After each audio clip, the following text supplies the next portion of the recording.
ക്രിസ്തുയേശുവിന്റെ നാമത്തിൽ സന്തോഷത്തോടെ സ്വാഗതം ചെയ്യുന്നു. മത്തായി സുവിശേഷം 13-ാം അധ്യായം അതിന്റെ 13-ാം വചനം വായിക്കുക. മത്തായി സുവിശേഷം 13-ാം അധ്യായം അതിന്റെ 13-ാം വചനം.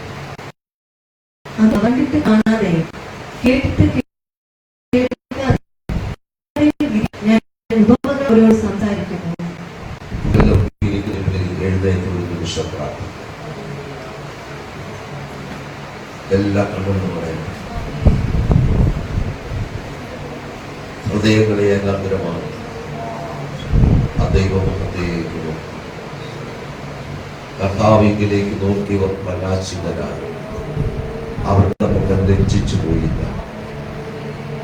കഴിഞ്ഞ 2 പകൽക്കാലം ഇവിടെ ഇറങ്ങി വന്ന ദൈവ സാന്നിധ്യം ഈ പകൽക്കാലം ഒരിക്കൽ കൂടി ഇറങ്ങി വരണം.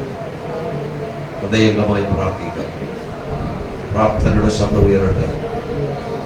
ആരാധിക്കണമോ ആരാധിക്കാം, പ്രാർത്ഥിക്കണമോ പ്രാർത്ഥിക്കാം. ശബ്ദം ഉയരട്ടെ.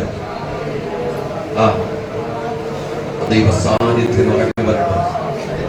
ദൈവ സാന്നിധ്യം ഇറങ്ങി വരട്ടെ.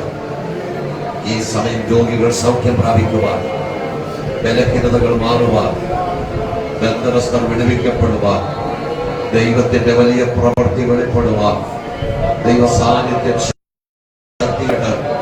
ദൈവ സാന്നിധ്യം ശക്തിയോടെ വ്യാപരിക്കട്ടെ. ദൈവ സാന്നിധ്യം ഇറങ്ങി വരട്ടെ. ദൈവ സാന്നിധ്യം ഇറങ്ങി വരട്ടെ. ദൈവ സാന്നിധ്യം ഇറങ്ങി വരട്ടെ. ഈ ശക്തി പോര കർത്താവേ, ഈ ബലം പോര കർത്താവേ, ഈ ശക്തി പോര കർത്താവിന്റെ ദൈവം നമ്മളെ ശക്തീകരിക്കണം. കഴിഞ്ഞ ദിവസം ഇറങ്ങി വന്നു ദൈവത്തിന്റെ സാന്നിധ്യം ശക്തിയോടെ ഒരു പ്രാവശ്യം കൂടെ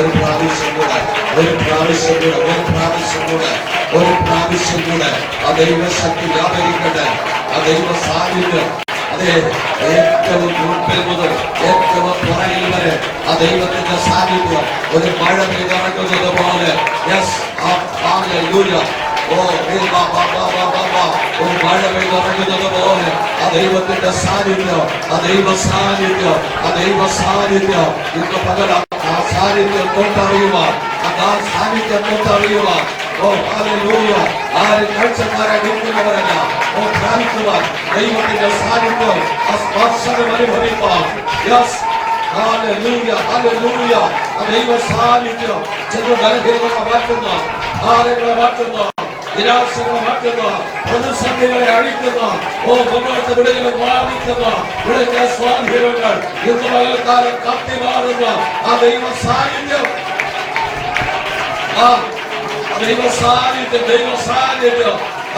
സാന്നിധ്യം ശക്തമായി ഇറങ്ങണം. ദൈവ സാന്നിധ്യം ഈ ആലയത്തിൽ ഇറങ്ങി വരുന്ന ദൈവ സാന്നിധ്യം ഈ ദേശത്തെ മുഴുവൻ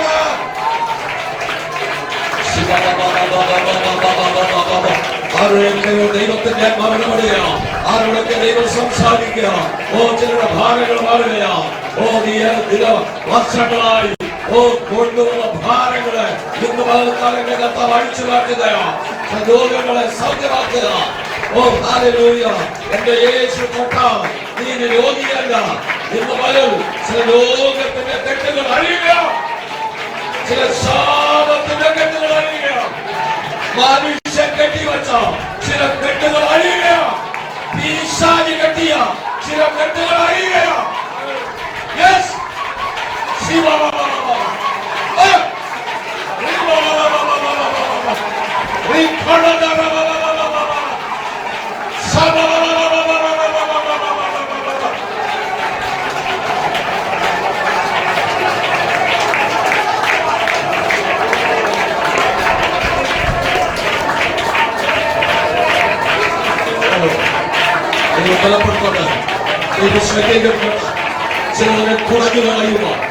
ചിലതിനെ കുറഞ്ഞു കളയുക ഒരു അഭിഷേകം, ചിലതിനെ കുറഞ്ഞു കളയുക ഒരു അഭിഷേകം മുഖത്തെ തകർക്കുന്നുവെന്ന് ദൈവത്തിന്റെ വചനം പറയുന്നു.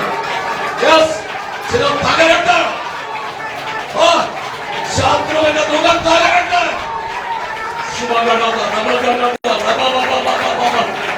ദൈവമഹത്വം വെളിപ്പെടട്ടെ. ദൈവമഹത്വം വെളിപ്പെടട്ടെ.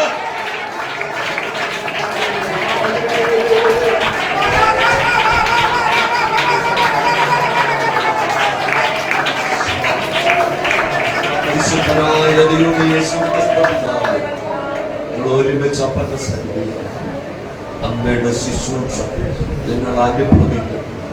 അങ്ങടിയങ്ങളോട് കൃത്യമായി സംസാരിച്ചു. ഹൃദയങ്ങളെ ഏകാഗ്രമാണ് ആ വചനത്തിൽ നിറയ്ക്കണം. യേശുവിന്റെ നാമത്തിൽ തന്നെ സ്ഥാനങ്ങളിലിരിക്കാം. ഒരു പ്രാവശ്യം കൂടെ മത്തായി സുവിശേഷം 13-ാം അധ്യായം 13-ാമത് വാക്യം വായിക്കാം. അതുകൊണ്ട് അവർ കണ്ടിട്ട് കാണാതെയും കേട്ടിട്ട് കേൾക്കാതെയും ഗ്രഹിക്കാതെ ഇരിക്കയാൽ ഞാൻ ഉപമകളായി അവരോട് സംസാരിക്കുന്നു. യേശു കർത്താവ് പലതും ഉപമകളായിട്ടാണ്, സാദൃശ്യങ്ങളോട് സംസാരിക്കുന്നത്. ദൈവത്തെക്കുറിച്ചാണ് യേശുവിന്റെ പ്രഭാഷണങ്ങളേറെ.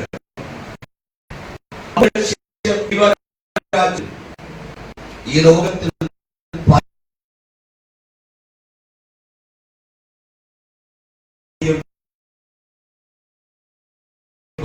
കർത്താവിന്റെ സ്പർശനം അനുഭവിച്ച അഭിഷക്തനായ പൗലോസ് തനിക്ക് ലാഭമായിരുന്നതൊക്കെയും ഛേദമെന്നെണ്ണി തനിക്കൊരൊറ്റ ലക്ഷ്യം, എനിക്ക് എങ്ങനെയെങ്കിലും ക്രിസ്തുവിനെ നേടണം, ദൈവരാജ്യത്തിലെത്തണം.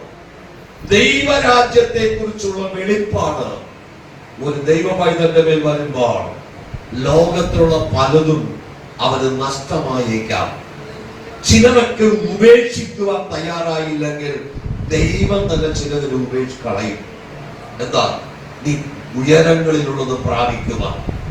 ആ ഉയരങ്ങളിലേക്ക് നമ്മുടെ ശ്രദ്ധ തിരിക്കുമ്പോൾ കർത്താവിന്റെ വചനം പറയുന്നു, അതിന് മുമ്പേ അവന്റെ രാജ്യവും നീതിയും അന്വേഷിച്ചാൽ അതോടൊപ്പം സകലതും നമുക്ക് തരാമെന്ന്. നന്മയും കരുണയും ഒരു ദൈവപൈതന്റെ ആയുഷ്കാലം മുഴുവനും അവനെ പിന്തുടരും. എന്റെ ഇടയൻ യേശുവാണെന്ന് ഉറപ്പ് വരുത്തിയാൽ ആ ഇടയന്റെ പുറകെ പോകുന്ന ഒരാടിനെ കുറിച്ച് അത് ഭക്ഷണത്തിന് ഭാരപ്പെടേണ്ട, വെള്ളത്തിന് ഭാരപ്പെടേണ്ട. കർത്താവ് പറയുന്നു, പച്ചയായ പുല്ലിനെ കിടന്നോ, സ്വസ്ഥതയുള്ള വെള്ളത്തിനരികത്തേക്ക് നടത്തോ.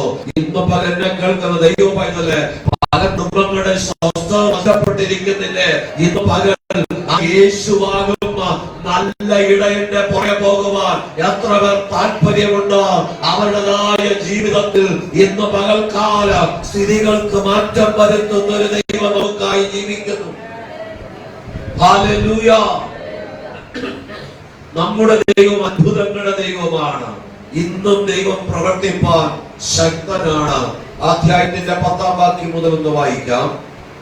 പിന്നെ ശിഷ്യന്മാർ അടുക്കൽ വന്ന് അവരോട് ഉപമകളായി സംസാരിക്കുന്നത് എന്തെന്ന് അവനോട് ചോദിച്ചു. യേശുവിനോട് ശിഷ്യന്മാർ ചോദിക്കുന്ന ഒരു ചോദ്യം, എന്തിനാ ഉപമകളായി ഞങ്ങളോട് സംസാരിക്കുന്നത്? അടുത്ത വാക്യം. അവൻ അവരോട് ഉത്തരം പറഞ്ഞത്, സ്വർഗരാജ്യത്തിന്റെ മർമ്മങ്ങളെ അറിവാൻ.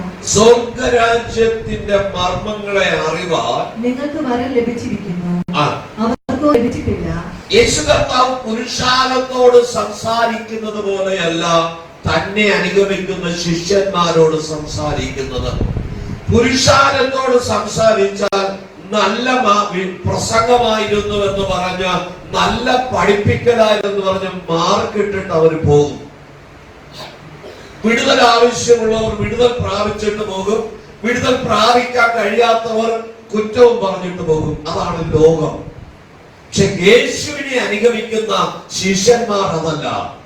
യേശുവിന്റെ കഷ്ടതയിലും വേദനയിലും പ്രതിസന്ധിയിലും കർത്താവിനോട് കൂടെ നടക്കുന്ന, പട്ടിണിയാണെങ്കിലും കൂടെ നടക്കുന്ന തന്റെ ശിഷ്യന്മാരോട് യേശു പറയുന്നു, ലോകമനുഷ്യർക്ക് ദൈവരാജ്യത്തെ കുറിച്ചുള്ള മർമ്മങ്ങളെ അറിയുവാനുള്ള ഭാഗ്യം ലഭിച്ചില്ല, പക്ഷെ നിങ്ങൾക്കോ ആ ദൈവരാജ്യത്തെ കുറിച്ചുള്ള മർമ്മങ്ങളെ അറിയുവാൻ ഭാഗ്യം ലഭിച്ചിരിക്കുന്നു.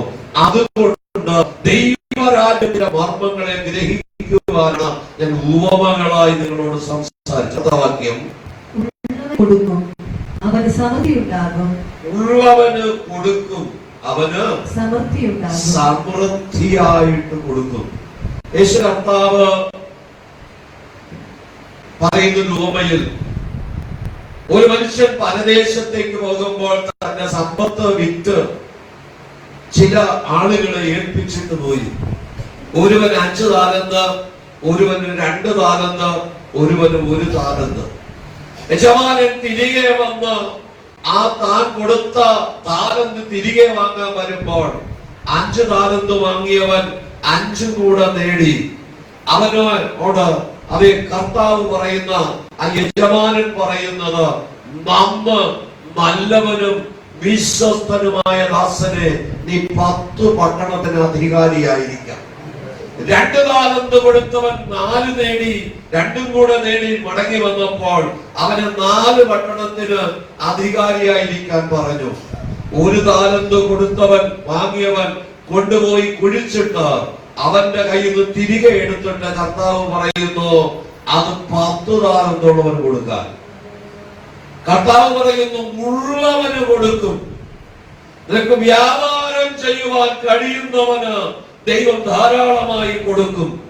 കുഴിച്ചിടുന്നവന് കൊടുക്കുവാൻ എന്റെ കർത്താവ് ബിസിനസ് നഷ്ടക്കച്ചവടമല്ല. ആർക്കെങ്കിലും ലഭിക്കുന്നില്ല എങ്കിൽ ഇന്നലെ ലഭിച്ചതിന് വ്യാപാരം ചെയ്യാൻ നിങ്ങൾ മറന്നുപോയി. ഇന്ന് പകൽക്കാലം അനുദമിച്ച് മടങ്ങി വരണം. കർത്താവേ, ഇന്നലെ പല അഭിഷേകർ ദൈവനിയോഗത്തോടെ പല കാര്യങ്ങളിലൂടെ ഡിക്ലെയർ ചെയ്തു. നഷ്ടപ്പെട്ട പ്രാർത്ഥനാനുഭവങ്ങൾ മടക്കി പ്രാപിക്കുവാൻ, നഷ്ടപ്പെട്ട കൃപാവരങ്ങൾ മടക്കി പ്രാപിക്കുവാൻ, അത് ആ മടക്കി പ്രാപിച്ചതിനെ വ്യാപാരം ചെയ്യാൻ തയ്യാറായ അവിടെയാണ് വർധനവുണ്ടാകുന്നത്. വ്യാപാരം ചെയ്ത് വർദ്ധിപ്പിക്കണം. നമ്മുടെ ബിസിനസ് ഒരിക്കലും നഷ്ട കച്ചവടമാകരുത്. നമ്മുടെ കർത്താവ് യഹൂദനാണ്. യഹൂദന്റെ ഒരു ബിസിനസ് നഷ്ടം വരികയില്ല. അവൻ ലാഭത്തിന് വേണ്ടിയാണ് ബിസിനസ് ചെയ്യുന്നത്. നമ്മുടെ ബിസിനസ് ലാഭകരമാക്കി തീർക്കണം. ഇന്നലകളിൽ ആ ചെയ്തതല്ല ഇന്ന് നമ്മുടെ മേൽ വ്യാപരിക്കുന്നത്. ദൈവത്തിന്റെ ഞാൻ ഇതുവരെ കേൾക്കാത്ത ഒരു ശബ്ദം ഇന്ന് പകൽക്കാലം ഞാൻ ഇവിടെ ഇരിക്കുമ്പോൾ പ്രാർത്ഥിച്ചുകൊണ്ട് കേട്ടു. കർത്താവിനോട് പറഞ്ഞു, അത് ഇന്ന് പരസ്യമായി പറയുവാൻ. ഈ കർത്തൃമേശയ്ക്ക് വാങ്ങുന്ന വീഞ്ഞിനെ കുറിച്ചാണ് കർത്താവ് പറഞ്ഞത്.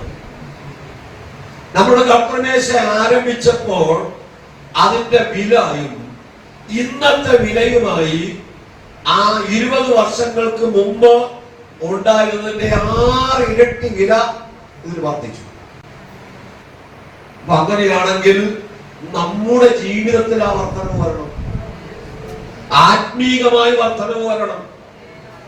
നമ്മൾ ഈ കഴിഞ്ഞ 20 വർഷമായി കർത്തൃമേശ അനുഭവിക്കുന്നവരല്ലേ?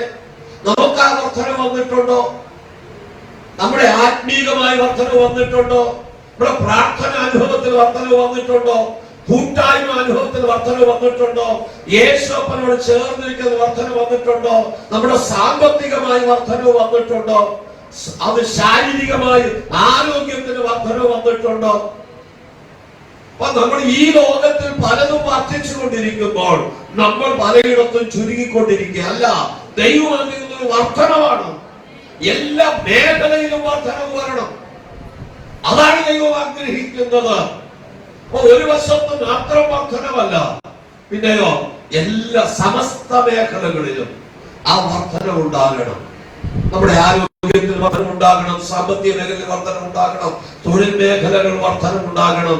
ഓരോ ദിവസം കഴിയുന്തോറും ആ വർധനവ് നമുക്ക് കാണാൻ കഴിയണം. ദൈവം അതാണ് നമ്മെ ഇന്ന് പകൽക്കാലം പഠിപ്പിക്കുന്നത്. ഇവിടെ കർത്താവിന്റെ വചനം പറയുന്നു, അതെ അതെ നിങ്ങൾക്ക് അടുത്ത വാക്യം വായിക്കാം.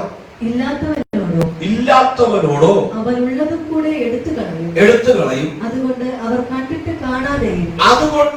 കണ്ടിട്ട് കാണാതെയും കേട്ടിട്ട് കേൾക്കാതെയും ഗ്രഹിക്കാതെയും ഇരിക്കയാൽ ഞാൻ ഉപമകളായി അവരോട് സംസാരിക്കും. കർത്താവ് പറയുന്നു, കൊടുത്തതിനെ എടുത്തു കളയുവാനും കർത്താവ് ഒരുങ്ങിയിരിക്കുക. ദൈവം നമുക്ക് തരുന്ന കർത്താവ് നമ്മൾ വ്യാപാരം ചെയ്തില്ലെങ്കിൽ കർത്താവ് തിരിച്ചെടുക്കാനായിട്ട് അനുവദിക്കരുത്. നമ്മുടെ ദൈവം അത്ഭുതങ്ങളുടെ ദൈവമാണ്. ദൈവത്തിന്റെ പ്രവൃത്തി നമുക്കായി വെളിപ്പെടുവാൻ, നമുക്ക് തന്നിരിക്കുന്ന സകലത്തിന്റെ മേലും വ്യാപാരം ചെയ്യുവാൻ. കഴിഞ്ഞ ചില നാളുകൾ മുമ്പ്, ചില വർഷങ്ങൾ മുമ്പ് ബാംഗ്ലൂർ പട്ടണത്തിൽ ഞാൻ കടന്നു പോകുമ്പോൾ അവിടെ ഒരു അനുഭവം. പണ്ട് മിഷണറിമാർക്ക് 100 ഏക്കർ ഭൂമി വിട്ടുകൊടുത്തു സുവിശേഷ പ്രവർത്തനങ്ങൾക്ക് വേണ്ടി. അതിനകത്ത് ഒരു ചർച്ചും പണിത് ഒരു ഏക്കറിനകത്തുള്ള കാര്യങ്ങൾ മാത്രം അവർ കാര്യങ്ങൾ ചെയ്തു. ബാക്കിയെല്ലാം കാട് പിടിച്ച് നടക്കുകയായിരുന്നു. പക്ഷെ ഗവൺമെന്റ് ആ ഭൂമി തിരിച്ചെടുത്തു. ഈ ലോകത്തിൽ അങ്ങനെ അത് കഴിഞ്ഞപ്പോഴാണ് ബാക്കിയുള്ള അപ്രാളം. ഗവൺമെന്റ് തിരിച്ചെടുക്കാൻ ഓർഡർ ഇട്ടപ്പോഴാണ് അയ്യോ ഇത് അവർക്ക് കൊടുക്കാമായിരുന്നു, ഇവർക്ക് കൊടുക്കാമായിരുന്നു, അവിടെ അനാഥാലയം നടത്താമായിരുന്നു, അവിടെ പള്ളി വെക്കാൻ കൊടുക്കാമായിരുന്നു. പിന്നെ വൈകാൽ കഴിച്ചിട്ട് കാര്യം ഇല്ല. ഗവൺമെന്റ് തിരിച്ചെടുത്ത് ഗവൺമെന്റിന്റെ കാര്യങ്ങൾക്ക് വേണ്ടി ഉപയോഗിച്ചു. അപ്പൊ ദൈവം നമുക്ക് തന്നിരിക്കുന്ന സകലതും, നമുക്ക് തന്നിരിക്കുന്ന പ്രോപ്പർട്ടി, നമുക്ക് തന്നിരിക്കുന്ന ആരോഗ്യം, നമുക്ക് തന്നിരിക്കുന്ന തലമുറകൾ, നമുക്ക് തന്നിരിക്കുന്ന സന്തോഷം, ഇതെല്ലാം കർത്താവിനെ മഹത്വപ്പെടുത്തുവാനിടയായി തീരണം. ഇത് വ്യാപാരം ചെയ്യാതിരുന്നാൽ, നമ്മൾ കൊണ്ടുപോയി കുഴിച്ചിട്ടാൽ, അതിനകത്ത് ദൈവം പ്രവർത്തിക്കാൻ ഏൽപ്പിക്കപ്പെട്ടില്ലെങ്കിൽ, അത് ഒഴിഞ്ഞു കിടന്നാൽ അത് കർത്താവ് തിരിച്ചെടുക്കും. അതുകൊണ്ട് നമ്മൾ എല്ലാത്തിനും ആക്റ്റീവായി മാറണം. അലസതകൾ മാറണം. ദൈവകൃപയിലേക്ക് മടങ്ങി വരണം. നമ്മൾ കണ്ടിട്ട് കാണാത്തവരായി, കേട്ടിട്ട് കേൾക്കാത്തവരായി, ഗ്രഹിക്കാത്തവരായി ഇരിക്കുന്നത് കൊണ്ട് കർത്താവ് ഉപമകളായി ശിഷ്യന്മാരോട് പറയുന്നു. ഉപമകളായി പറയുന്നത് ലോകത്തിന്റെ സാഹചര്യങ്ങളുമായി ബന്ധപ്പെട്ട് കർത്താവ് സാധാരണക്കാർക്ക് പോലും മനസ്സിലാകുന്ന ഭാഷയിൽ അത് ദൈവരാജ്യത്തിന്റെ മർമ്മങ്ങളെ വെളിപ്പെടുത്തുന്നത് സകലൊരു ദൈവരാജ്യത്തിനെത്തുള്ള ചിന്തയോടെയാണ്. അപ്പൊ ദൈവരാജ്യത്തെ കുറിച്ച് ഒരു തിരിച്ചറിവ് നമ്മുടെ ജീവിതത്തിൽ വരയണം. അതിന്റെ 14ാമത് വാക്യം, നിങ്ങൾ ചെവിയാൽ കേൾക്കും, ഗ്രഹിക്കയില്ലതാനും, കണ്ണാൽ കാണും, ദർശിക്കയില്ലതാനും. ഈ ജനത്തിന്റെ ഹൃദയം തടിച്ചിരിക്കുന്നു. ഈ ജനത്തിന്റെ ഹൃദയം തടിച്ചിരിക്കുന്നു. അവർ ചെവി കൊണ്ട് മന്ദമായി കേൾക്കുന്നു. ദൈവവചനം കേൾക്കുവാൻ ഒരു ആർത്തിയില്ല. മന്ദതയാണ് പല ഭാഗത്തും. വചനം കേൾക്കുവാൻ മന്ദത വന്നിട്ടുണ്ടോ? വചനം കേൾക്കുവാൻ അലസത വന്നിട്ടുണ്ടോ? ഇന്ന് പകലൊന്ന് ഉണരണം. ദൈവത്തിന്റെ വചനം ജീവനും ചൈതന്യമുള്ളതാണ്. ദൈവത്തിന്റെ വചനത്തിന്റെ ജീവൻ നമ്മിൽ വെളിപ്പെടണം. ഒരു സന്ദേശം കേട്ട് നിങ്ങൾ മടങ്ങിപ്പോകുമ്പോൾ, കഴിഞ്ഞ ദിവസം കർത്താവിന്റെ അഭിഷേകത്തിന് ഓർമ്മിപ്പിച്ചതുപോലെ, ഒരു ആരാധന മടങ്ങിപ്പോകുമ്പോൾ തുള്ളിച്ചാടി വേണം പോകാൻ. ആ മന്ദത മാറിയാലേ ആ ആർപ്പിന്റെ അനുഭവം വരികയുള്ളൂ. നമുക്ക് ആർപ്പിടാൻ കഴിയണം. അവിടെ പറയുന്നത്, നിങ്ങൾ ചെവി കൊണ്ട് കേൾക്കും, ഗ്രഹിക്കുന്നില്ല.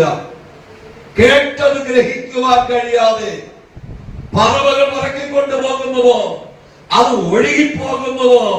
ഇന്ന് പകൽ കേൾക്കുന്നത് അധികം ശ്രദ്ധയോടെ ഗ്രഹിപ്പാൻ നമുക്ക് കഴിയണം. നമ്മൾ കണ്ണുകൊണ്ട് കാണുന്നു, പക്ഷേ അതിനെ യഥാർത്ഥത്തിൽ ദർശിക്കുന്നില്ല. ഞാൻ ഒരിക്കൽ വാഹനം ഓടിച്ചു പോവുകയാണ്. ഞാൻ നേരെ നോക്കി വാഹനം ഓടിച്ചു പോകുന്നു. എനിക്ക് ഏറ്റവും വേണ്ടത്തക്ക ഒരാള് തൊട്ടടുത്ത് വന്നപ്പോഴേ ഞാൻ ശ്രദ്ധിച്ചു. അദ്ദേഹം പോയി കഴിഞ്ഞു. അദ്ദേഹം വിചാരിക്കും വിദ്യാഭ്യാസം കണ്ടിട്ട് മൈനികളെ പോകുന്നു. ഞാനിങ്ങനെ അന്യഭാഷയെ പ്രാർത്ഥിച്ചുകൊണ്ട് അന്ന് നടക്കുന്ന ശുശ്രൂഷകളെ ഓർത്ത് പ്രാർത്ഥിച്ചിരിക്കുന്ന ഞാൻ പോവുകയാണ്. വാഹനം ഓടിക്കുന്നെങ്കിലും ഞാൻ ഈ ലോകത്തിലെ ഒന്നും ശ്രദ്ധിക്കുന്നില്ല. അപ്പൊ എതിരെ വന്ന വാഹനമൊന്നുമില്ല, റോഡിൽ വേറെ ഒരു 2 വീലർ എതിരെ വന്നു. പെട്ടെന്ന് നടന്നു വന്നപ്പോൾ എനിക്ക് കുറ്റബോധം തോന്നി. ആ മനുഷ്യനെ ഒന്ന് കൈ കാണിക്കേണ്ടതായിരുന്നു, പക്ഷെ കഴിഞ്ഞില്ല. ഞാൻ കണ്ടു അവിടെ നിന്ന് വാഹനം വരുന്നതും ആള് വരുന്നതും. ഇന്നയാളെന്ന് എനിക്ക് ഗ്രഹിച്ച് തിരിച്ചറിഞ്ഞാൽ അദ്ദേഹം നന്ദി പറയാൻ കഴിഞ്ഞില്ല. ദൈവത്തിന്റെ വചനം പറയുന്നു, നിങ്ങൾ കാണുന്നു, ദർശിക്കുന്നില്ല. ഈ ജനത്തിന്റെ ഹൃദയം തടിച്ചിരിക്കുന്നു. അടുത്ത ഭാഗം, അവർ ചെവി കൊണ്ട് മന്ദമായി കേൾക്കുന്നു, കണ്ണടച്ചിരിക്കുന്നു. കണ്ണടച്ചിരിക്കുന്നു. എനിക്കൊന്നും കാണണ്ട എന്ന് പറഞ്ഞ കണ്ണടച്ചിരിക്കുക. എന്റെ പിതാവ് പറയാറുണ്ട്, ഈ പൂച്ച പാല് കുടിക്കുമ്പോൾ കണ്ണടച്ചോണ്ടേ കുടിക്കുള്ളൂ. ഞാനത് ശ്രദ്ധിച്ചിട്ടില്ല. നിങ്ങൾ വീട്ടിൽ പോയി ശ്രദ്ധിക്കണം. ആ കണ്ണടച്ചുകൊണ്ട് അത് കുടിക്കുന്നത്, ഞാൻ കണ്ണടയ്ക്കുമ്പോൾ ഇരുട്ടായിരുന്നു, അതുകൊണ്ട് രാത്രിയാണ്, സകല ആളുകളുടെ കണ്ണ് അടഞ്ഞിരിക്കുകയാണ് എന്ന ചിന്തയിലാണ് അത് കുടിക്കുന്നത്. പൂച്ച കണ്ണടച്ചത് കൊണ്ട് വീട്ടുകാരുടെ കണ്ണടയോ? ഇല്ല. കർത്താവിന്റെ വചനം കേൾപ്പാൻ കഴിയാതെ വണ്ണം ചെവി മന്ദമായിരിക്കുന്നു, മന്ദമായി കേൾക്കുന്നു, കാണുന്നു പക്ഷെ ഗ്രഹിക്കുന്നില്ല, അതെ കണ്ണടച്ചിരിക്കുന്നു. അടുത്ത ഭാഗം, അവർ കണ്ണ് കാണാതെയും ചെവി കേൾക്കാതെയും ഹൃദയം കൊണ്ട് ഗ്രഹിക്കാതെയും തിരിഞ്ഞുകൊള്ളാതെയും ഞാൻ അവരെ സൗഖ്യമാക്കാതെയും ഇരിക്കേണ്ടതിന് തന്നെ. എന്തുകൊണ്ടാ? അതുകൊണ്ട് എന്തുകൊണ്ട് സൗഖ്യം പ്രാപിക്കുന്നില്ല? എന്തുകൊണ്ട് വിടുതൽ പ്രാപിക്കുന്നില്ല? കേട്ടിട്ട് ഗ്രഹിക്കുന്നില്ല, കണ്ണുകൊണ്ട് കണ്ടിട്ട് തിരിച്ചറിയുന്നില്ല, ഹൃദയം തടിച്ചിരിക്കുന്നത് കൊണ്ട്.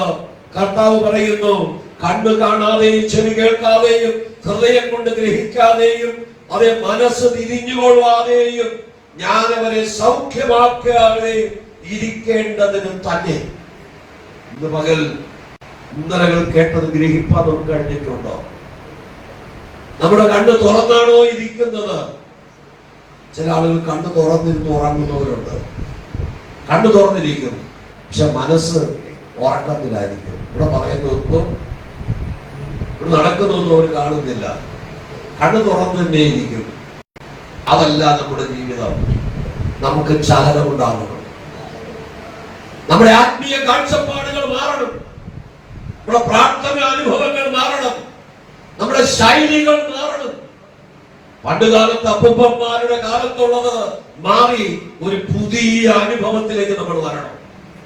ഓരോ ദിവസവും പുതുക്കം പ്രാപിക്കുന്ന അനുഭവത്തിലേക്ക് നമ്മൾ വരുവാനായിട്ട് ഇടയായി തീരണം. ആവർത്തന ദിവസം 29-ാം അധ്യായം 1 മുതലുള്ള വാക്യങ്ങൾ വായിക്കുമ്പോൾ, ആവർത്തന പുസ്തകം 29-ാം അധ്യായം 1 മുതൽ, മോശ എല്ലാ ഇസ്രായേലിനെയും വിളിച്ചുകൂട്ടി പറഞ്ഞതെന്തെന്നാൽ, യഹോവ മിസ്രയീം ദേശത്ത് വെച്ച് നിങ്ങൾ കാണുക ഫറവോനോടും അവന്റെ സകല ഭൃത്യന്മാരോടും അവരുടെ സർവ്വദേശത്തോടും ചെയ്തതൊക്കെയും നിങ്ങൾ കണ്ടുവല്ലോ.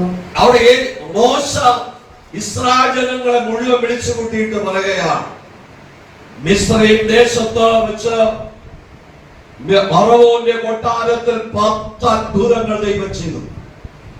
സകല മിസ്രയീമിനെ ബാധിക്കത്തക്കവണ്ണം വെള്ളം രക്തമാക്കി തീർത്തു.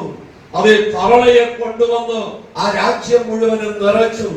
ഭൂമിയിലെ മുഴുവൻ വേലും അതിൽ പൊടിയും പേനാക്കി മാറ്റി. കന്മഴ പെയ്യിച്ചു, വെട്ടിക്കിളിയെ അയച്ചു, കൂരിലിട്ട് വന്നു. അത് എന്തല്ല 10 ബാധകള് ദൈവം അയച്ചു. ഇതെല്ലാം നിങ്ങൾ കണ്ടല്ലോ. യോർദാൻ അത് ചെങ്കടലിനെ വിഭാഗിച്ച് ഉണങ്ങിയ നിലമാക്കി നിങ്ങൾ അതിലൂടെ നടത്തി ഇക്കരെ കൊണ്ടുവന്ന് നിങ്ങൾ കണ്ടില്ലേ? നിങ്ങൾ ഉപദ്രവിക്കാൻ വന്ന മിസ്രയീം സൈന്യത്തെ ആ ചെങ്കടൽ മുക്കി കൊന്നുകളെന്ന് നിങ്ങൾ കണ്ടില്ലേ? കർത്താവിന്റെ വചനം ഒന്നുകൂടെ വായിക്കാം. വാക്യം, മോശ എല്ലാ ഇസ്രായേലിനെ വിളിച്ചുകൂട്ടി പറഞ്ഞതെന്തെന്നാൽ, യഹോവ മിസ്രയീം ദേശത്ത് വെച്ച് നിങ്ങൾ കാണുക ഫറവോനോടും അവന്റെ സകല ഭൃത്യന്മാരോടും അവന്റെ സർവ്വദേശത്തോടും ചെയ്തതൊക്കെയും നിങ്ങൾ കണ്ടുവല്ലോ. നിങ്ങൾ കണ്ണാലെ കണ്ട വലിയ പരീക്ഷകളും അടയാളങ്ങളും മഹാ അത്ഭുതങ്ങളും തന്നെ. എന്താ കണ്ടത്? പലതും കണ്ടു, ചെയ്തനുഗ്രഹിച്ചില്ല. മിസ്രയീമിൽ കൂരിരുട്ടുണ്ടായപ്പോൾ ഇസ്രായേൽ മക്കളുടെ ദേശത്ത് പാർത്ത ഗോശൻ ദേശത്ത്, മിസ്രയീമിലെ ഗോശൻ ദേശത്ത് കൂരിരുട്ട് വന്നില്ല. ദൈവം അതിര് വെച്ചു. മിസ്രയീമ്യർക്ക് അത് എല്ലാ കൂടാരത്തിലും തവളകളെ കൊണ്ട് നിറഞ്ഞപ്പോൾ, രാജകൊട്ടാരത്തിലെ രാജസിംഹാസനത്തിൽ വരെ തവളയെ കൊണ്ട് നിറച്ചപ്പോൾ ഇസ്രായേലിന് പാർത്ത ഒരു വീട്ടിലും തവള കയറാൻ അനുവദിച്ചില്ല. ദേശത്ത് വന്ന പ്രതിസന്ധി നിന്റെ ഭവനത്തിനകത്ത് വരാതെ ദൈവം അതിര് വരച്ച് കാട്ടില്ലേ? ദൈവം സംരക്ഷിച്ചത് അത്ര അത്ഭുതകരമായിട്ടാണ്. ഇന്നലെ വൈകുന്നേരം ആ ടെലിവിഷൻ ഒന്ന് രാത്രി 10 മണി കഴിഞ്ഞ് ഓൺ ചെയ്യുമ്പോൾ നമ്മൾ പാർക്കുന്ന സംസ്ഥാനത്തിന്റെ ഒരു ഭാഗത്ത് ഉരുൾപൊട്ടൽ കൊണ്ട് റോഡിലൂടെ വള്ളത്തിൽ ആളുകൾ യാത്ര ചെയ്യുന്നു. വീടുകൾ മുഴുവൻ വെള്ളത്തിൽ മുങ്ങി 9 പേര് മരിച്ചുവെന്ന് ഇന്നലെ രാത്രിയുള്ള ന്യൂസിൽ കേട്ടു. അതേ സംസ്ഥാനത്ത് പാർക്കുന്ന നമ്മുടെ വീടുകളൊന്നും ഒലിച്ചു പോയില്ലല്ലോ. നമ്മുടെ പ്രിയപ്പെട്ടവരാരും നഷ്ടപ്പെട്ടു പോയില്ലല്ലോ. നല്ല കർത്താവിന്റെ അഭിഷേകൻ പറഞ്ഞത് ആവിചാരം ചെയ്ത് അത് വെള്ളത്തിൽ ഒഴുക്കിയിട്ട് വിജയമ്പാസ് പോകുന്ന വാഹനത്തിൽ തിരിച്ചു വരാതെ പെട്ടിക്കകത്താക്കി കൊണ്ടുവരാൻ കാത്തിരുന്ന ചില ആളുകൾ പലതവണ കാത്തിരുന്നു. പക്ഷെ എന്തുകൊണ്ട് പെട്ടിക്കകത്തായില്ല? എന്റെ അപ്പനാക്കാത്തത് കൊണ്ട്, നമ്മുടെ യോഗ്യത കൊണ്ടല്ല. എന്നെ കാത്തെങ്കിൽ നിങ്ങൾ ഓരോരുത്തരെയും കാത്തില്ലേ? ആ ദൈവത്തിന് നന്ദി പറയുക, ആ ദൈവത്തിന് സ്തോത്രം പറയുക. എന്തെല്ലാം കണ്ടിട്ട് കേട്ടിട്ട് ഗ്രഹിക്കാതെ വേണ്ടത്.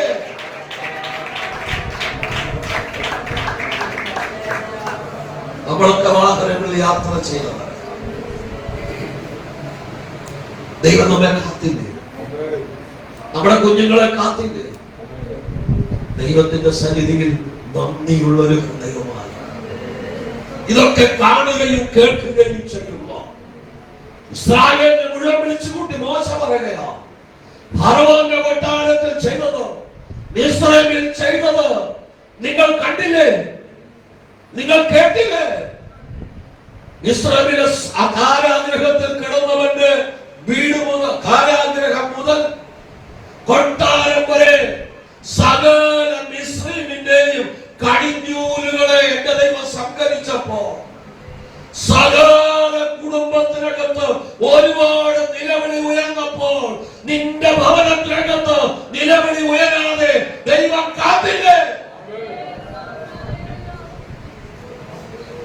കർത്താവ് ഭക്തൻ മോശ എല്ലാ ഇസ്രായേലിനെ വിളിച്ചു കൂട്ടിയിട്ട് പറയുക, ദൈവം ചെയ്ത അത്ഭുതങ്ങളും കണ്ടതല്ലേ, നിങ്ങൾ കേട്ടതല്ലേ? ചെങ്കടൽ വിഭാഗിച്ച് ഉണങ്ങിയ നിലമാക്കി തന്റെ മക്കളെ അക്കരെ കടത്തി അത് ഇസ്രായേലിന്റെ സൈന്യത്തെ മുഴുവനും ആ ചെങ്കടലിൽ നശിപ്പിച്ച ആ ദൈവത്തെ അവർ മറന്നു. മരുഭൂമിയിലേക്ക് പോയി 48 മണിക്കൂറുകൾ കഴിഞ്ഞപ്പോൾ മോശയെ കല്ലെറിയാൻ അവർ കല്ലെടുത്തു. അതാണ് ലോകം. അതുകൊണ്ട് എന്നെയും നിങ്ങളെയും ലോകം കല്ലെറിയുന്നുവെങ്കിൽ ആരപ്പെടേണ്ട, ലോകം അതാണ്. നമ്മുടെ ദൈവത്തെ മറന്നു കളയരുത്. ദൈവം ചെയ്ത അത്ഭുതങ്ങളെ മറന്നു കളയരുത്. ആ ദൈവത്തിലേക്ക് തിരിയുവാൻ നമുക്ക് കഴിയും. അടുത്ത വാക്യം കൂടെ വായിക്കാം. എങ്കിലും തിരിച്ചറിയുന്ന ഹൃദയവും കാണുന്ന കണ്ണും കേൾക്കുന്ന ചെവിയും യഹോവ നിങ്ങൾക്ക് ഇന്നുവരെയും തന്നിട്ടില്ല. തിരിച്ചറിയുന്ന ഒരു ഹൃദയം ഇസ്രായേലിന് വന്നിട്ടില്ല. ഇതൊക്കെ കാണുമ്പോൾ ഇത് ദൈവമാണ് ചെയ്തതെന്ന് തിരിച്ചറിയാൻ അവർ കഴിഞ്ഞില്ല. 30 ലക്ഷം ജനം മരുഭൂമിയിൽ യാത്ര ചെയ്തപ്പോൾ പ്രഭാതമാകുമ്പോൾ ഓരോരുത്തരുടെ വീട്ടിന്റെ മുറ്റത്ത് മഞ്ഞിൽ പൊതിഞ്ഞ മന്ന അവർക്ക് കൊടുത്തു. കൊത്തമ്പാൽ അരി പോലെയും തേൻ കൂട്ടിയ ദോശയോടൊത്ത് രുചിയുള്ളതുമാണെന്ന് വേദപുസ്തകം പഠിപ്പിക്കുന്നു. തേൻ കൂട്ടിയ ദോശയോടൊത്ത് രുചിയുള്ള മന്ന വായ്ക്കകത്തിരിക്കുമ്പോൾ ദൈവത്തോട് മർദ്ദനിച്ചു. അവർ കണ്ടത് ഗ്രഹിച്ചില്ല, കേട്ടത് ശ്രദ്ധിച്ചില്ല, ഹൃദയം തടിച്ചു. മോശക്കെതിരെ എഴുന്നേറ്റ കോരാഹിനെയും അബീരാമിനെയും ദാദാനെയും ഭൂമി വായ് വിളർന്ന് വിഴുങ്ങിക്കളഞ്ഞിട്ടും ജനം തിരിച്ചറിഞ്ഞില്ല. ഒരു പ്രതിസന്ധി വരുമ്പോൾ അപ്പോഴൊരു ചെറിയ ഉള്ളും ഭയവും നടുക്കമൊക്കെ വരും. പിറ്റേന്ന് രാവിലെ ഉറക്കം വിളിക്കുമ്പോൾ തടയുക. അതല്ല ഒരു ദൈവവേദന ആവശ്യം. ദൈവം ഒരു വിടുതൽ തന്നാൽ ജീവിതത്തിന്റെ അവസാന നിമിഷം വരെയും ദൈവത്തിൽ വിശ്വസ്തരായിരിക്കണം. പാട്ടുകാരൻ പറയുന്നു, ദൈവം ചെയ്ത നന്മകൾക്ക് നന്ദി പറയുവാൻ ഒരു ആയുസ് മാത്രം പോരാ. ഒരു പുരുഷായുസ് കൊണ്ട് തീരുന്നതല്ല ദൈവം ചെയ്ത നന്മകൾക്ക് നന്ദി പറയുവാൻ തക്കവണ്ണം. ആ ഒരു കഴിഞ്ഞ ദിവസം ദേവദാസൻ പറഞ്ഞ ഒരു പദം എന്നെ വല്ലാതെ ചിന്തിപ്പിച്ചു. പ്രവാചകന്മാർക്കും അപ്പോസ്തലന്മാർക്കും ഇല്ലാത്ത വെളിപ്പാട്, അഭിഷക്തനായ പൗലോസിന് ഇല്ലാത്ത വെളിപ്പാട് യോഹന്നാന് കിട്ടിയതെന്നുകൊണ്ട് തിളപ്പിച്ച എണ്ണയിൽ വറചട്ടിയിൽ വീണവൻ യോഹന്നാൻ മാത്രമാണ്. അവനാണ് വരാൻ പോകുന്ന കാലത്തെ കുറിച്ച് വെളിപ്പാട് കിട്ടിയത്. ജീവിതത്തിൽ അതുപോലെയുള്ള കഠിനമാകുന്ന ശോധനയുടെ കടന്നു പോകുന്നുവോ, നിന്റെ പൊന്നുപോലെ പുറത്തു കൊണ്ടുവരുന്ന ഒരു ദിവസമുണ്ട്. നിന്നെ അടച്ചാക്ഷേപിച്ചവർ കാണുക നിന്റെ മാനിക്കുന്ന ഒരു ദിവസമുണ്ട്.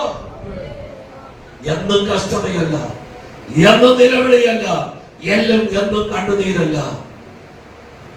അത് എപ്പോൾ മാറും? കണ്ണുനീരൊന്ന് മാറുമോ? ഈ കണ്ണുനീര് മാറുമ്പോ ഒരു പുതിയ അനുഭവം ദൈവമുണ്ട്. എന്റെ ദൈവം ഒരുവനെ അനുഗ്രഹിച്ചാൽ അവൻ അനുഭവിച്ച കഷ്ടത മറന്നു പോകത്തക്കവണ്ണം അനുഗ്രഹിക്കും. അതാണ് ദൈവത്തിന്റെ അനുഗ്രഹം. പലപ്പോഴും ഞാൻ ഇത് ഓർത്ത് കരയാറുണ്ട്. ഒറ്റയ്ക്ക് ദൈവസന്നിധിയിൽ കർത്താവ് നടന്ന വിധങ്ങളെ ഓർത്താം. തീച്ചൂടയുടെ അനുഭവത്തോടെ നീ കടന്നു പോകുമ്പോൾ തീച്ചൂടയെ തണുപ്പിക്കുവാൻ നാലാമനായി ഇറങ്ങി വന്നൊരു കർത്താവ് നമുക്കുണ്ട്. ഇസ്രായേലിന് വേണ്ടി ദൈവം ചെയ്തതൊക്കെ ഓർത്താൽ എങ്ങനെ ഇസ്രായേലിന് ദൈവത്തോട് മറുപടിക്കാൻ കഴിയും? ഇന്നലകളിൽ നമ്മുടെ ജീവിതത്തിൽ ദൈവം പറഞ്ഞ ചെയ്ത ഓരോ കാര്യങ്ങളും എണ്ണി നന്ദി പറയാൻ കഴിഞ്ഞാൽ ദൈവം ഇസ്രായേലിനോട് ചെയ്തൊക്കെ ഇസ്രായേൽ മറന്നതാണ്. ദൈവത്തോട് പൊറുകൊടുത്തു. അതാണ് ഏറ്റവും വലിയ പാപം. അതുകൊണ്ട് പൊറുകൊടുത്ത ഒരു മനുഷ്യനെയും കനാൻ ദേശം ചവിട്ടാൻ ദൈവം അനുവദിച്ചു. നമ്മുടെ യാത്ര ഈ ലോകത്തിന് അപ്പുറമായി ഒരു സ്വർഗീയ കനാനുണ്ട്. ആ കനാനിലേക്ക് യാത്ര ചെയ്യാൻ ഒരുക്കപ്പെട്ടവരാണ് നമ്മൾ. അല്ലായെങ്കിൽ നമ്മൾ ഇത്രമാത്രം വേദനയൊന്നും സഹിക്കേണ്ട കാര്യമില്ല. ലോകവിഷയത്തിലും കഷ്ടതയില്ല. അവന്റെ കണ്ണുന്തിരിക്കുന്നു, അവനൊരു പ്രശ്നങ്ങളില്ല. എന്തായാലും അവനിത് അണയാത്ത തീയുള്ള, കെടാത്ത തീയുള്ള, അതേ ചാകാത്ത പുഴുക്കുള്ള സ്ഥലത്തേക്ക് ഒരുക്കപ്പെട്ടിരിക്കുക. നമുക്ക് ശോധനയുണ്ടെങ്കിൽ, തീച്ചുള്ളയുടെ ശോധനയുണ്ടെങ്കിൽ തീച്ചുള്ളയെ നാലാമനായി ഇറങ്ങി വരുന്നതിന് നമുക്കുണ്ട്. നീതിമാൻ 7 പ്രാവശ്യം വീണാലും അവൻ നിരപരാധിയായി അനുവദിക്കരുത്. ദൈവം അവനെ എഴുന്നേൽപ്പിക്കും. ദൈവം അവനെ എഴുന്നേൽപ്പിച്ചാൽ കഴിഞ്ഞ ദിവസം രാത്രി നമ്മൾ ചിന്തിച്ചു.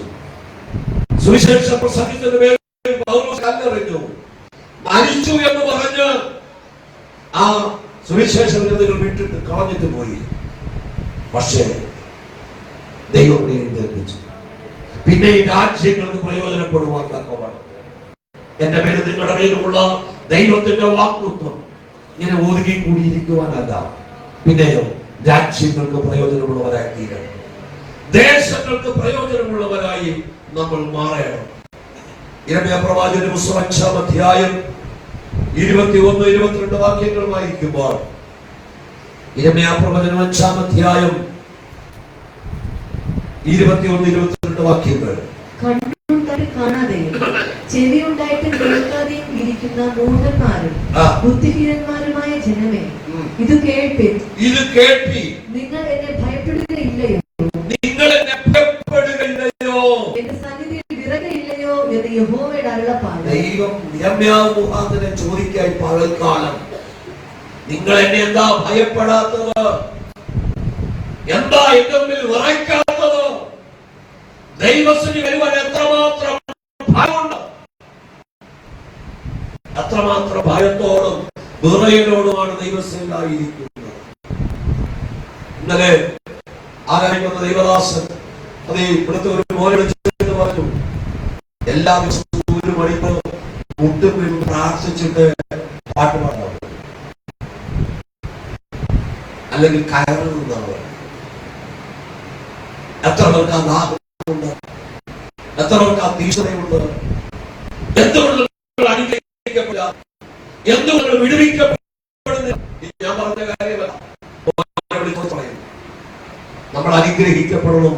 നമ്മൾ ആത്മാവിന്റെ അടുത്ത തലത്തിലേക്ക് നമ്മൾ ഒതുങ്ങിക്കൂടെ.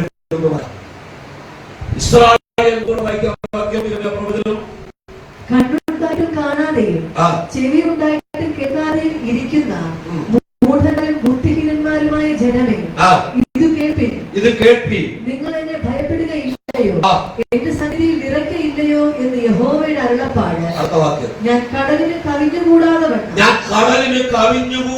വണ്ണം നിത്യപ്രമാണമായി മണൽ അതിലാക്കി വച്ചിരിക്കുന്നു. ദൈവത്തിന്റെ പ്രവൃത്തിയെ കുറിച്ച് ദൈവം പറയാം. എന്തുകൊണ്ടാണ് നിങ്ങൾ എന്നെ ഭയപ്പെടാതിരിക്കുന്നത്? കടൽ കവിഞ്ഞു വരാതെ വണ്ണം മതിലാക്കി ദൈവം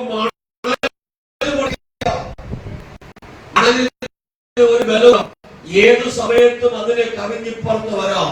പക്ഷെ ദൈവം മതിൽ കൊണ്ട് അവൻ മണൽ കൊണ്ട് അതിന് വരച്ച് സമുദ്രത്തെ നിർത്തിയിരിക്കുന്നു. എന്തുകൊണ്ട് നിങ്ങൾ ഭയപ്പെടുന്നില്ല? പുറപ്പാട് പുസ്തകം 14-ാം അധ്യായത്തിൽ ഇസ്രായേൽ ജനത്തിന് വെള്ളം കൊണ്ട് ദൈവം മതിൽ കെട്ടി. വെള്ളം ഇരുവശത്തും മതിലായി നിന്നു.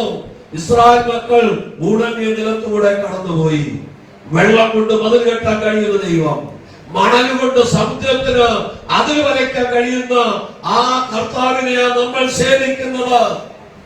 ഇന്ന് പകൽ ഈ യേശുവിന്റെ അടുക്കിലേക്ക് നമുക്ക് വരാമോ? കർത്താവിന്റെ സന്നിധിയിലേക്ക് നമുക്ക് അടുത്ത് വരാമോ? കർത്താവിന് അസാധ്യമായൊന്നുമില്ല. കർത്താവിന്റെ സന്നിധി, കർത്താവ് അതേ തന്നോടൊപ്പമായിരുന്ന തന്റെ ജനത്തെ 3 ദിവസമായി തന്നോടൊപ്പമായിരിക്കുന്ന തന്റെ ജനത്തെ പോഷിപ്പിക്കുവാൻ 5 അപ്പവും 2 മീനും കൊണ്ട് 5000 പേരെ പോഷിപ്പിച്ചു. 12 കൂട്ടം നിറച്ചെടുത്തവനാണ്. ഈ ദൈവത്തെ ഭയപ്പെടുവാൻ എത്ര പേർ തയ്യാറാണ്? നമുക്ക് എല്ലാവർക്കും എഴുന്നേൽക്കാം, ആ ദൈവത്തോട് പ്രാർത്ഥിക്കാം. ദൈവസന്നിധിയെ നമ്മെ തന്നെ ഏൽപ്പിച്ച് നമുക്ക് ഒരുമിച്ച് ദൈവസന്നിധിയിൽ പ്രാർത്ഥിക്കാം. ഹൃദയങ്ങളെ ഏകാഗ്രമാക്കി കർത്താവിന്റെ വചനം പറയുന്നു, നിങ്ങൾ കണ്ടിട്ട് കാണാതെയും കേട്ടിട്ട് ഗ്രഹിക്കാതെയും ഇരിക്കയാൽ ഹല്ലേലൂയ ഞാൻ ഉപമകളായി സംസാരിക്കുന്നു. കർത്താവ് നമ്മോട് ഹൃദ്യമായി സംസാരിച്ചു ഉറപ്പുള്ള സകലർക്കും ആ കർത്താവിനെ മഹത്വപ്പെടുത്താം. എല്ലാ വായികളും തുറന്ന് ആ ദൈവത്തിന് സ്തോത്രം പറയാം. ആ സ്തുതികളുടെ മേൽ വസിക്കുന്ന ദൈവം ഇന്ന് പകൽക്കാലം നമ്മുടെ നടുവിലുണ്ട്. എല്ലാ വായികളും തുറന്ന് ആ ദൈവത്തിന് നന്ദി പറഞ്ഞ് ആ ദൈവത്തെ ഭയപ്പെടുവാൻ തക്കവണ്ണം എന്റെ ദൈവം ഭയപ്പെടുവാൻ യോഗ്യനാണ്. ആ യോഗ്യനായ ദൈവത്തെ എത്രമാത്രം ഭയപ്പെടുന്നു. കർത്താവ് പറയുന്നു, ഹല്ലേലൂയ, മിസ്രയീമിൽ ഞാൻ 10 അത്ഭുതങ്ങൾ ചെയ്തത് നിങ്ങളെ കണ്ണാലെ കണ്ടുവല്ലോ. ഓ ഹല്ലേലൂയ, ഓ കണ്ടിട്ട് നിങ്ങൾ കാണാതെ പോയി, കേട്ടിട്ട് ഗ്രഹിക്കാതെ പോയി, അതുകൊണ്ട് നിങ്ങൾക്ക് സൗഖ്യമില്ലാതെ പോയി. ഓ ഹല്ലേലൂയ, അതേ പഞ്ചസാര മണൽ കൊണ്ട് ആ സമുദ്രത്തിന് അതിര് വെച്ച എന്റെ ദൈവത്തെ നമുക്ക് ഭയപ്പെടാനായിട്ട് കഴിയുന്നുവോ?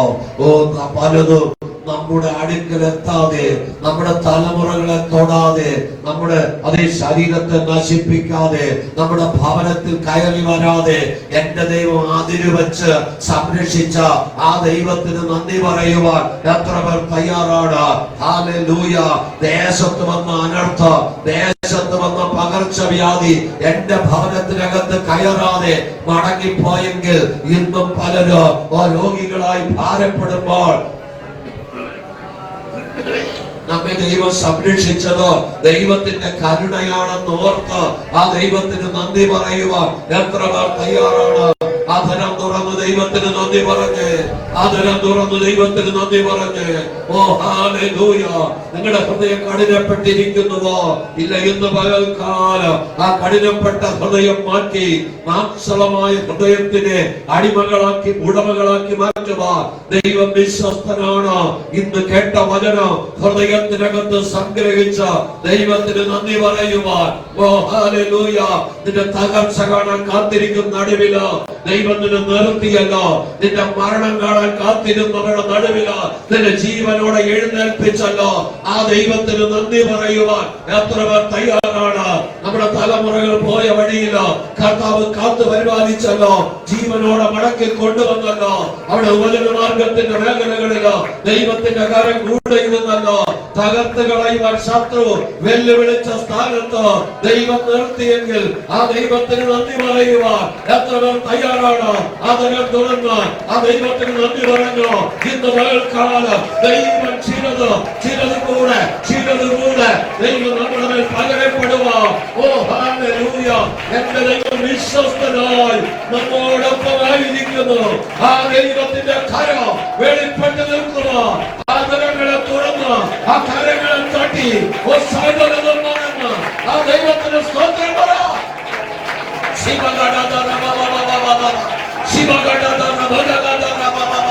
ആ കരങ്ങളെ തട്ടി ആ കരങ്ങളെ തുറന്ന് ആ ദൈവത്തിന് നന്ദി പറയാ.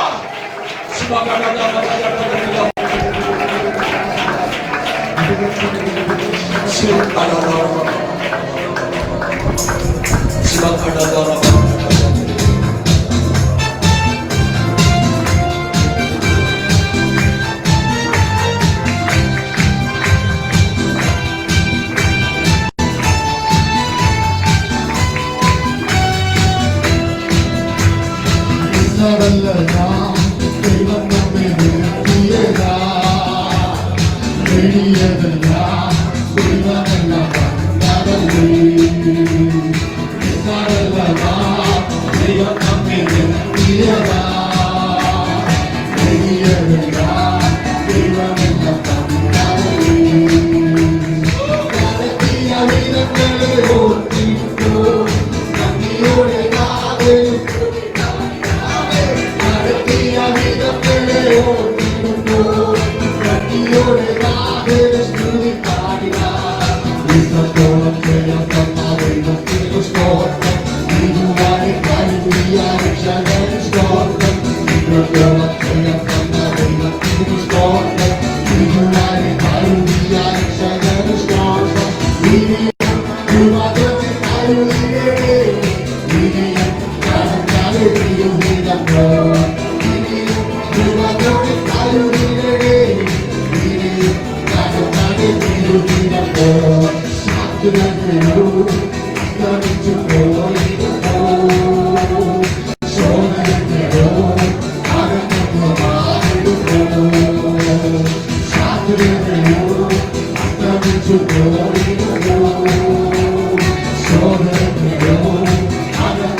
പരിശുദ്ധനായ ദൈവമേ, സ്വർഗ്ഗസ്ഥ പിതാവേ, ഈ നല്ല പകൽക്കാലത്തിനായി സ്തോത്രം. ഒരു പ്രാവശ്യം കൂടെ അങ്ങ് ഞങ്ങളുടെ മധ്യത്തിൽ എഴുന്നള്ളി വന്നതുകൊണ്ട് സ്തോത്രം. യേശുവിന്റെ നാമത്തിൽ തന്നെ അങ്ങ് കരങ്ങൾ ഉയർത്തി ദൈവത്തിന് സ്തോത്രം.